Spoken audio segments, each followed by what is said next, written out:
Hello everyone, I'm Rob B. With me is Rob D. This is the Property Podcast, and this week we look at when property goes bad, and in particular, our own mistakes.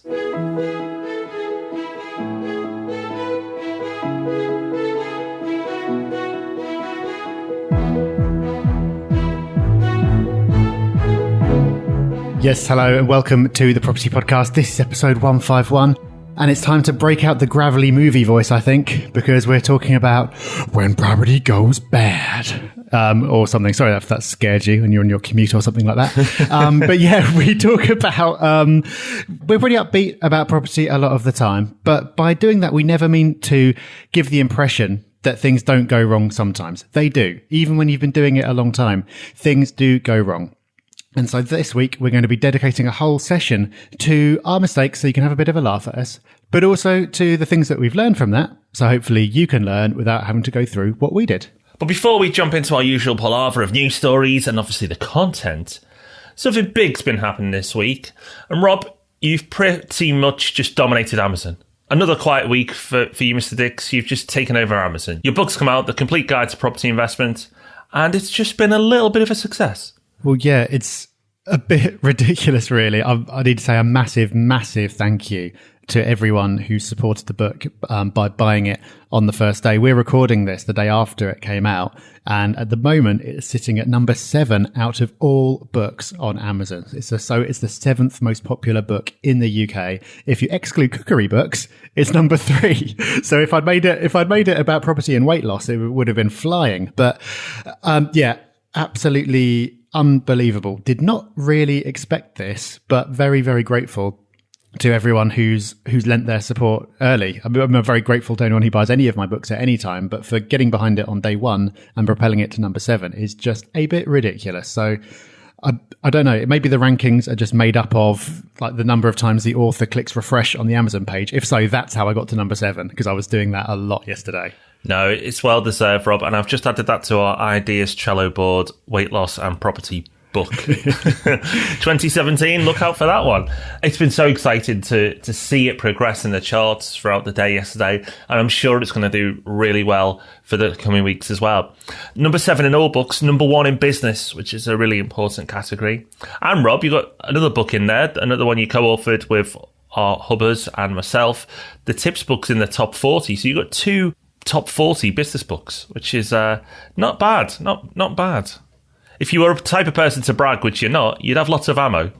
Well, yeah, the Tips book is coming up for a whole year in the business top 100, I think, non-stop. Yeah, which is pretty mad. But I think the most important thing is like not bragging. The important thing is that I think that the books are really good, and I think that people will find them very helpful. At least I hope so. That's the real measure of how a book has performed, is what people are able to do as a result of it. So I'm hoping it's going to be successful on that front too. Also, we are recording this a week in advance, but on the day that this goes out, it is Meetup Day. So we've got, I think, 19 meetups happening across the UK tonight. So if you haven't booked onto one of those yet, it's not too late. You just need to go to thepropertyhub.net/meetups. That's meetups plural. You can see the list of events on there. Just click through, book your place. It's completely free, but we do just like you to book your place in advance so we know who's turning up. So Rob and I will be at a meetup venue each as well. We're not going to tell you where that is yet because we don't know, but the email that came out earlier this week, which is probably confusing to you now, because the email went out after we recorded it, but then this gets published after. Don't worry about it. But anyway, check your inbox. You'll be able to find out where and when we'll be attending as well. I'm not sure that's going to make any difference to you. It may actually put you off and go to another one that's closer by. But nevertheless, you'll find out where we're going to. I'm confused and I'm actually doing it. So goodness knows what everyone else thinks. Maybe we should just say, go to a meetup and move swiftly on to our news story. So this news story, it's a follow-on to one that we talked about before. It's the right to rent checks, which we talked about when the pilot scheme happened in the Midlands at some point last year. They've now been brought in nationally from the 1st of February. So from the 1st of Feb, a few days ago, you needed to have been making these immigration checks for all new tenancies. Did you know about it? Probably not. Does anyone know about it? Not really. It's another thing where the government have brought something in without really telling anyone, and after a very, very brief trial, no real consultation, etc., etc. The details of it are unexciting, so rather than going into it now, we'll just link to it in the show notes, which are at thepropertyhub.net/mistakes. But essentially, for any new tenancies from the 1st of February, that includes tenancies that have already been running where you're signing a new AST with an existing tenant, you need to check their eligibility to be in the UK. So yet another thing that landlords have to do. But everyone loves paperwork, right? Well, yeah, but Rob, the other news story we've got this week is that the requirement to use a deposit scheme, which we've had for like 7-8 years and is like the thing that pretty much everyone knows you need to do, that still isn't even being used properly. Yeah, scary. It's actually quite scary, the amount of people who don't know about this. According to this report, and it isn't a Daily Mail, but according to this report, it says 300,000 landlords don't use a deposit protection scheme. That is a big number. That's a big percentage of landlords in the UK. 300,000. I find that staggering because it's not like it was just quietly, brought into play last week. As you say, Rob, it's been going for several years now. So that's bonkers. So if that many landlords don't know about the deposit protection scheme, then how many are going to know about right to rent, and how long is it going to take before it's common knowledge? And these aren't things you should possibly think about doing. These are things you have to do.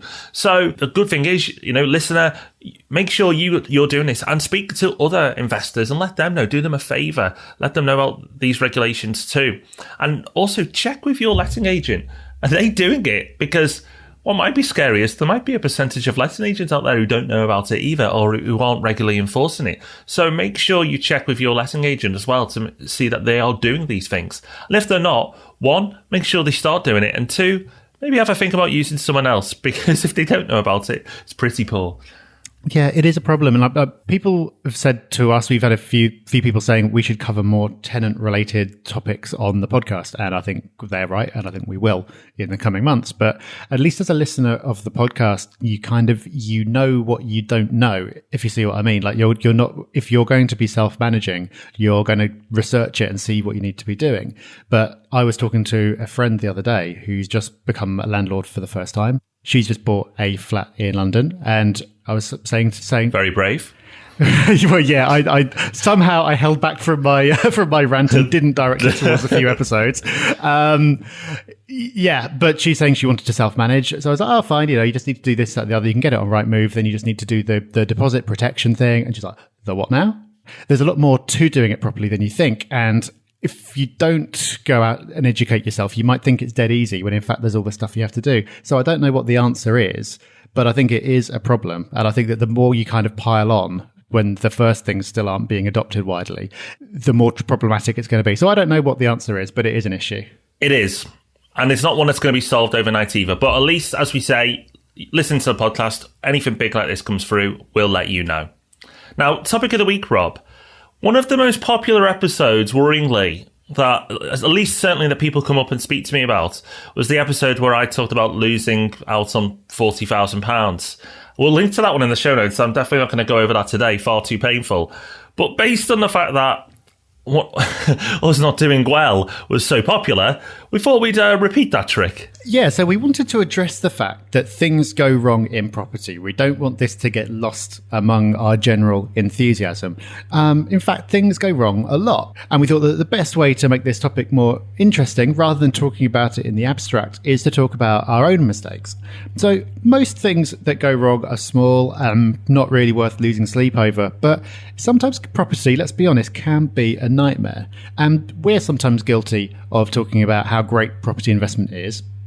A lot of other people, normally who are trying to sell you something, are very guilty of talking about how wonderful property investment is. So it's only fair, really, to take a look at when property goes bad. So I don't think we can put it off any longer. Maybe we can talk about the book again. No, we can't put it off any longer. We just need to get into our own mistakes. Do you want to go first, Rob? Right, let's do it. Let's unleash the pain. The first mistake I'd like to talk about was a off-plan deal I did many moons ago. This is even before RMP started, which actually is 5 years anniversary this month, Rob. But long before RMP started, before it was just a glint in my eye, I continued to invest in property. And one of the investments I made was a investment in some off-plan houses near Manchester. Obviously, very good area. The deal was very good. The ROI would have been very good. On paper, everything looked great. Unfortunately, the developer, it turned out, didn't quite have their act together based on several things. Now, I won't go into the legal nitty-gritty of what happened, but what I can tell you is the plot never got built, and the developer washed their hands with the site. Now, I, fortunately, many years later, through legal action, got my deposit back. So I was okay in the long term, but in the short term, I'd missed out on a deal. Years had dragged on until I got my money back, and obviously the stress it was caused as well. So I really was burnt by off-plan. Now, you're probably thinking, well, why do you do so much off-plan now? Well, the reason why, because I've actually got an off-plan property completing next month. The reason I do it now is because I learned so much from that mistake. I now know how to protect my deposits. I know to look into the developer. I've learned all the lessons through that painful mistake to know what to do so I can take advantage of it and not be burnt by it. So not a pleasant one, Rob, but the great thing about mistakes is if you learn from them, they can be valuable. Yeah, exactly. And I got an email from someone the other day who's having a really bad off-plan experience. It is the kind of thing, I think the reason that people see it as risky is that it can be if you don't know what you're doing. But obviously it can be great if you do know what you're doing. And that's where taking the right advice and talking to people who've already made the mistakes can save you from making those same mistakes yourself. Okay, you started way back. I'm going to start at the other end of the scale with a mistake that I'm in the process of making right now, or rather one that I made about 6 months ago and was just coming home to roost. I'll call this the rent upfront mistake, also known as the don't break your own rules mistake. So I bought a property about 6 months ago, and at the time I was just absolutely slammed with work, various different projects, just really, really busy. I actually got it rented out through a friend, not to a friend, but through a friend. Yellow is now managing it, but they didn't let it. And at the time, the first applicant who came through the door wanted it. She was willing to pay 6 months up front because she wouldn't pass referencing because of a historic CCJ. And at the time, I just didn't have time to deal with it. Just like, fine, get her in. Not a problem. We'll deal with it in 6 months' time, by which time she should be able to pass referencing or get a guarantor or something. Fast forward 6 months, and she's not been the easiest tenant to deal with. And I feel quite bad because it's poor old Yellow Lettings who've been forced to deal with it, despite the fact that it was my mistake putting her in there in the first place. She basically didn't get in touch at all for months and months and months, refused inspections and all that kind of thing, until the Section 21 notice dropped through the door, at which point she was complaining that she'd been smelling gas in the property since day one. It's like, really? You've been living in a property for 6 months where you can smell gas? That doesn't seem like a smart move. And it later turned out that she was smelling gas from the oven, which was an electric oven. So this is the... and just the whole thing has been a mess. Yellow are managing it brilliantly, and hopefully we're going to be able to get her out quietly without having to go through the courts. But it just goes to show why you shouldn't break your own rules. We have a rent guarantee that we use at Yellow. To actually qualify for the rent guarantee, the referencing is really, really stringent, and that reduces the risk of things going wrong. I completely ignored that, and look what happens. And the other thing that I've really learnt since being involved with Yellow is that a bad tenant can suck up an unbelievable amount of time. It can take longer to deal with one bad tenant than 20 good tenancies with just the routine stuff that goes wrong. So it's really not worth breaking your own rules just to get someone in quickly, or in my case, just so I didn't have to think about it anymore and I could get something off my plate. So this is one of those things where it's not it's not going to change my life. It's not a disaster. I might end up a little bit out of pocket, probably won't, but it's just annoying and it could have been avoided. And if that was my only property and if I was relying on that running smoothly, then it could have been a really big problem. So it's just not worth it, and it's so easily avoidable. Okay, my next mistake, or certainly my next when property's gone bad, has been the never-ending deal. Now, I've been involved in this personally and professionally, and it's where a deal is great on paper, looks awesome, below market value, really juicy, ROI is going to be really nice, and it just drags on and drags on and drags on, and months pass, and you feel like you're getting nowhere. It's extremely frustrating.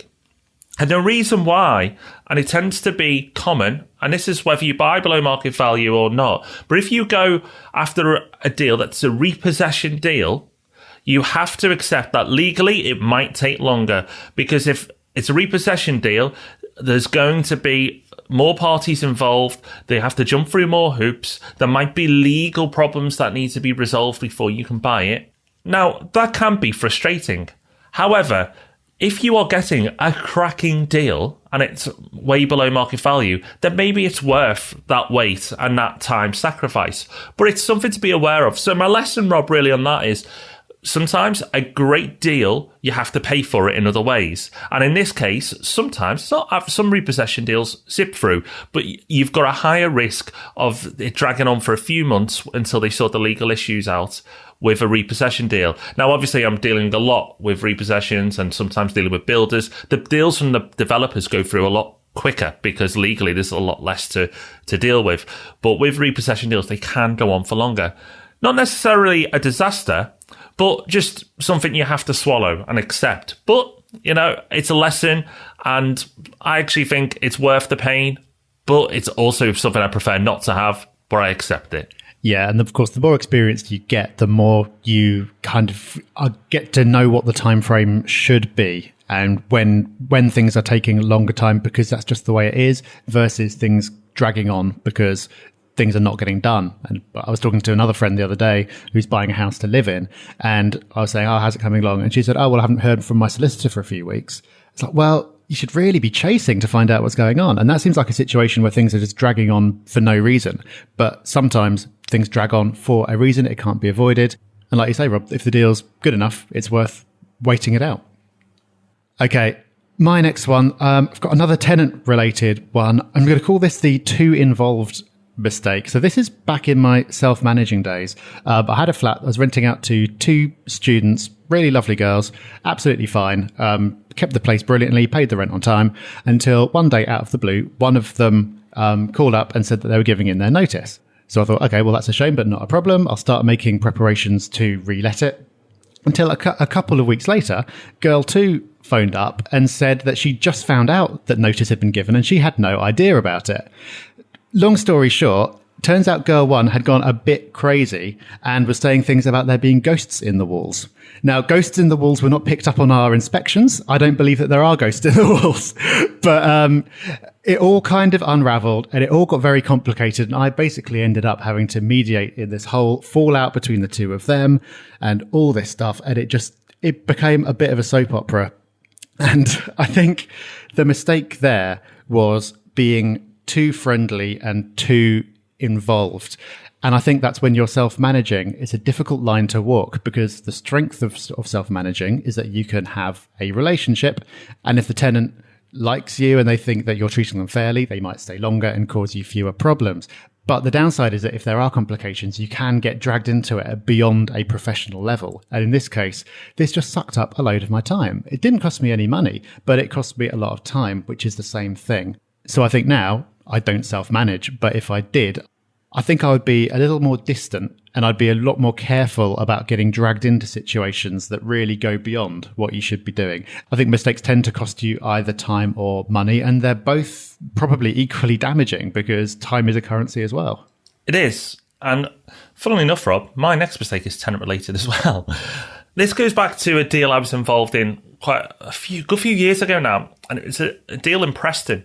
And what happened was we approached the seller. The seller was very keen. We got a great deal, really, really good deal. And it still stands to this day being a great deal. However, in our contract, it said that all the tenants must be professionals. Just our standard contract. They agreed to it. And if we found out subsequently that there were issues, then we could pull out and, it'd all be over. We could withdraw from the sale.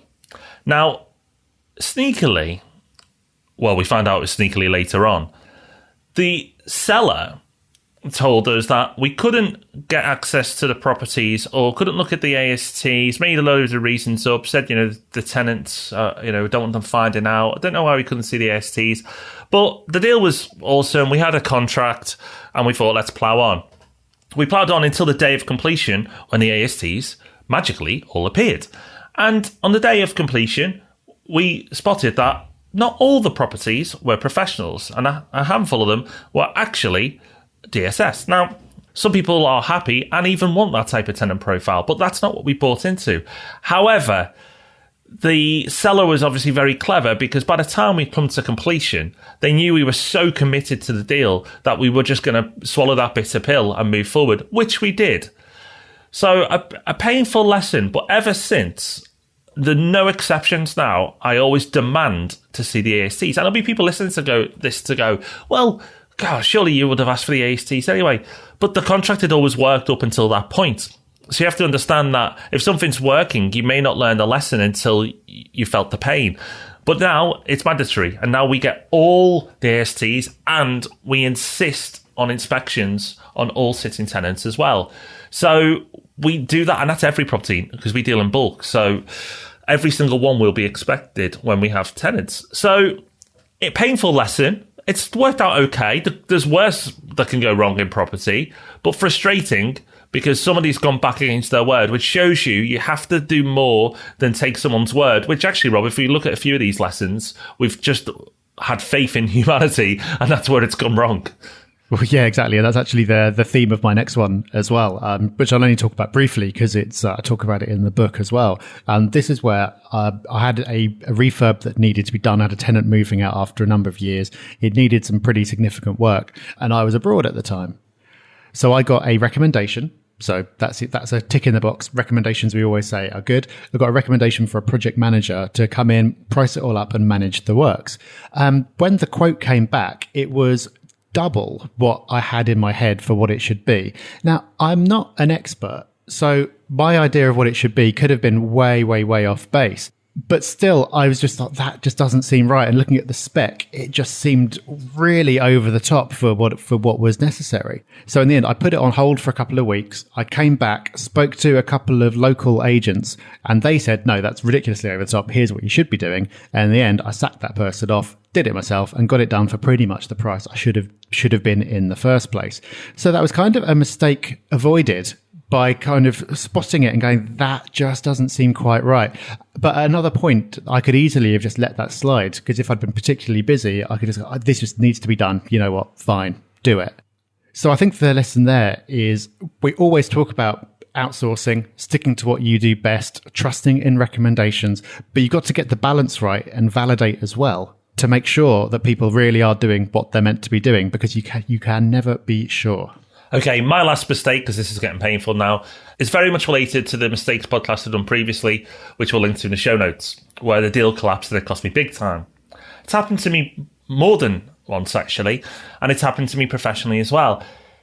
It's very painful when a deal you're very committed to collapses, and there are so many reasons why a deal can collapse. And actually, sometimes it's just not your fault. And even with the best prep, the best solicitors, and the best intentions, deals go bad, property goes bad, and it collapses. The reason I bring it up is just really to accept that it happens. I think, and for me personally, when go into deals, that about 1 in 5 won't work out. Now, that might seem high, and it probably is, but it just helps me accept it. And I'm not saying I like it, but it helps me accept it when it does happen. But let's face it, if you're doing a lot of property investment, you're going to have deals that don't work out. Now, you may be really unfortunate and the first deal you go into doesn't work out and collapses. Don't be disheartened. Just accept it as part of the process, and you're not going to have 100% strike rate. This is the whole purpose of this episode, is to say that sometimes things do go wrong. It's not always perfect. But as long as you accept it and understand that it can go wrong, then if it does happen, and I don't wish it on you, but if it does happen, you can be more accepting of it. Yeah, and I was actually speaking to a guy whose first 3 attempted deals all fell through for completely unrelated reasons that were just not his fault. And I was saying to him, look, do trust, it will be worth it in the end. That's just spectacularly bad luck. But it would have been really easy to give up after the first or the second time it collapsed and just think, property's just a mug's game. But no, it does happen. And sometimes if 1 in 5 goes bad, you will get that 1 in 5 3 times in a row right at the start. My final one is also deal related, but it's a little bit different. It's not deals that fell apart, but it's deals I've missed out on. what's that saying about like it's better to regret the things you have done than the things you haven't done?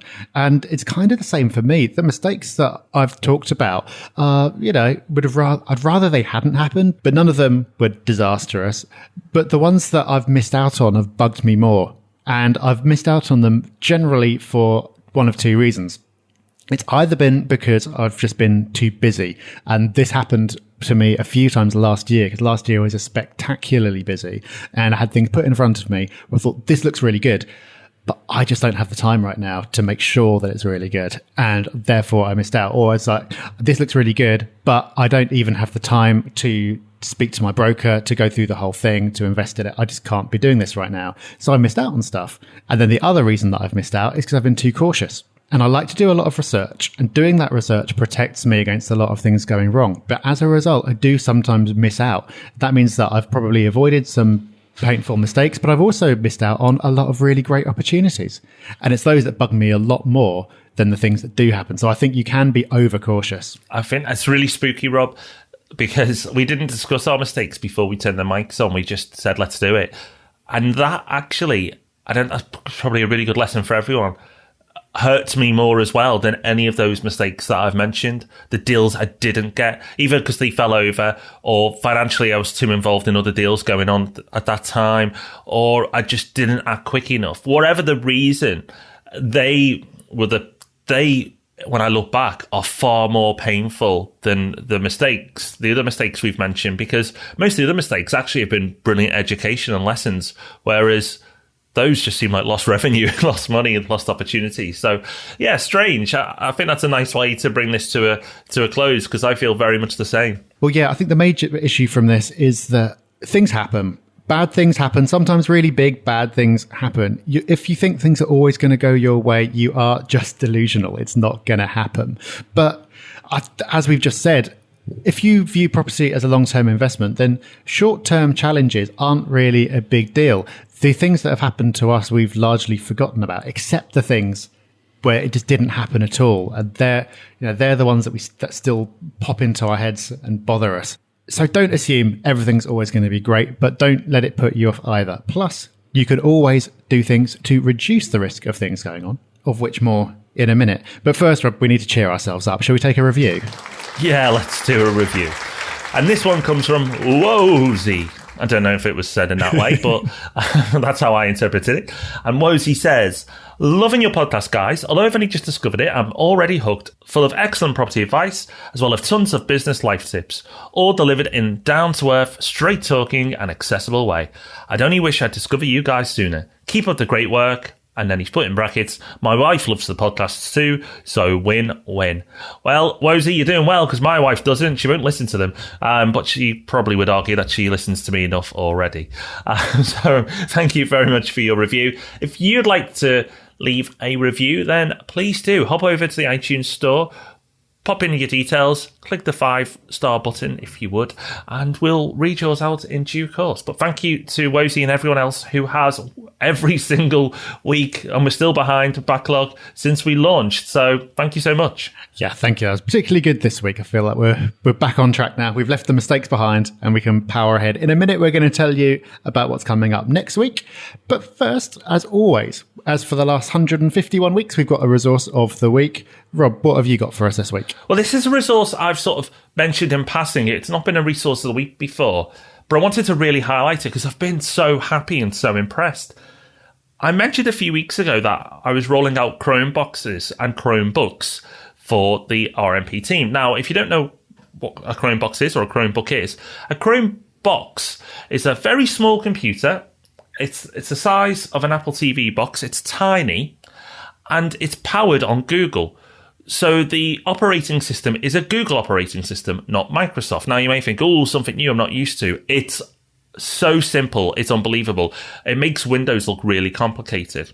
Now, there are a few things that Chromeboxes can't do, but for the vast majority of people, Chromeboxes are more than enough for most computer users.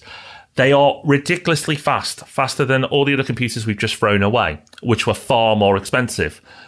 Touching on cost, they are cheap. A Chromebox or a Chromebook, which is the laptop version, we get for under £200 each, which is just bonkers. So they're faster and they're cheaper. And they don't go wrong.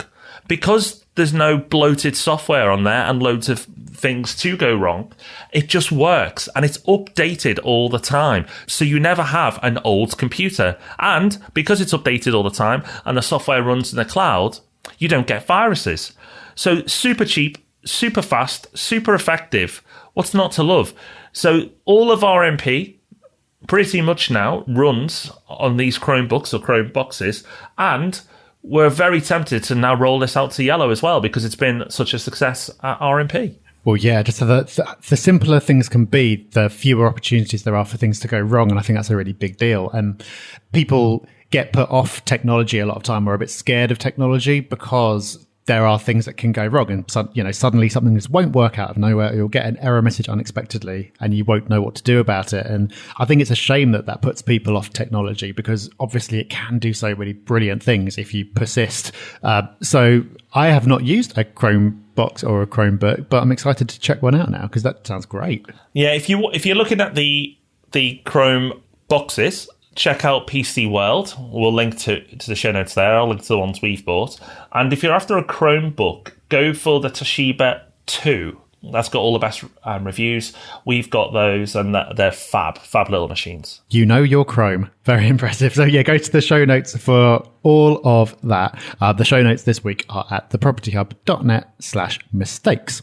Next week, we're going to take the same theme, but put a different twist on it. So we've been talking about mistakes and how they're not a terrible thing, but wouldn't it be better if you could avoid those mistakes in the first place? So next week, we're going to be talking about risks. We're going to talk about risks in property and how to reduce or eliminate them. So we've just been talking about things that put people off. I think the perception of risk in property puts a lot of people off investing in the first place, which is a shame. So if you can take those risks and convince yourself about how you can reduce them, that should make life a lot easier. So that's what we're going to be doing next week. And remember, if you're a nervous person, you're listening to this, let's end on this. Property has changed our lives in so many positive ways. So while this is an episode about what's gone wrong, let's remember the bigger picture. Financially, it's secured our futures, our family's futures, and you can have the same too. So don't let some errors, some mistakes, which actually in the grand scheme of things are not going to ruin you, put you off. Remember the plan, remember your goals, go for the long term and you'll be fine. I'll leave you with those words. Before we leave you and let you pick up our next Ask Rob and Rob episode and the next property podcast, just a final mention the meetups are tonight. We'll be there at different ones. Check out thepropertyhub.net/meetups, thepropertynet/meetups, and you can grab your ticket and find out where we'll be too. Yes, and don't be afraid to get down there and talk about your mistakes. People at networking events are always very full of the great things that they've done, but if you can share the things that haven't gone so well, I think it'll make for much more interesting and useful conversations. So we might see you tonight. We'll hopefully see you back on the podcast next Tuesday and then again next Thursday. But until then, thank you for listening. Bye-bye. Bye-bye.